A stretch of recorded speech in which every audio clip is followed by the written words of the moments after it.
Hello, good morning. आजची सुरुवात या गोंडस फुलांनी होते. खूप सुंदर फुलं आली आहेत जास्वंदीची. इथे मी अजून गावावरून 2 रोपटं आणले, ते लावलेले आहेत. एक सुकले त्यातलं. सकाळी सकाळी चहा बनवायला घेतली आणि इथे मी आज वालाची भाजी बनवणार. मला खूप जास्त आवडते, सो रेसिपी तुमच्यासोबत मी शेअर करणार आहे.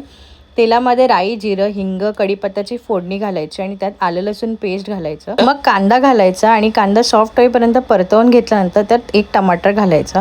टमाटर आणि कांदा चांगला सॉफ्ट होईपर्यंत परतवायचं. मग त्यात हळद आणि लाल तिखट घालायचं आणि वाटपामध्ये मी फक्त कांदा, भाजलेला खोबरा याचीच पेस्ट केलेली आहे आणि त्यात नंतर वाल टाकायचे आणि वाल घातल्यानंतर तुम्हाला हवं तेवढं पाणी ॲड करायचं त्याच्यात. मी आज रस्सा बनवत होती, सो त्यानुसार मी पाणी घातलं आणि मीठ घालून ही भाजी जी आहे ती झाकण लावून चांगली उकळवू दिली. मग त्यात गरम मसाला आणि कोथिंबीर घालून आपली मस्त वालाची भाजी रेडी आहे. संध्याकाळी आम्ही मठात गेलो, गुरुवार होता म्हणून मठात जायचं माझ्यासाठी खूप इम्पॉर्टंट आहे आणि इथे पण पाऊस भरला होता. ओके बाय, आजच्यासाठी एवढंच.